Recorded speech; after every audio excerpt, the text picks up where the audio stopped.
So, ein Glasmaß. Das wird jetzt ein Glasmaß Kalorien haben, hä? Du, ich schätze mal so 500, 600. So viel wie eine ganze Stunde joggen. Joggen. Ganze Stunde. Nein, also kriege ich lieber die Gasmaß.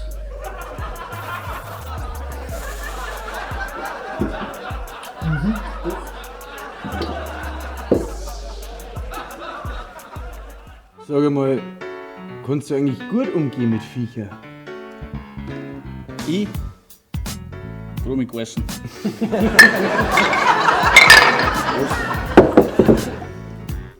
Leck, bin ich froh, dass ich kein Vegetarier nicht bin. Wieso jetzt das? Ja, dann darf ich dir kein Gasmaus mehr trinken. Verstehst? Gas. Maus.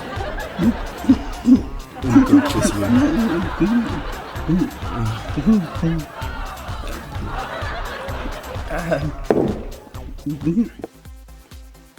Ei, ei, ei, ei. Die Gas ist weg. Die Gas ist weg. Die Gas ist weg. Ja, ich hab's schon kapiert. Vier Glasmaß. Resi, du bist die Beste.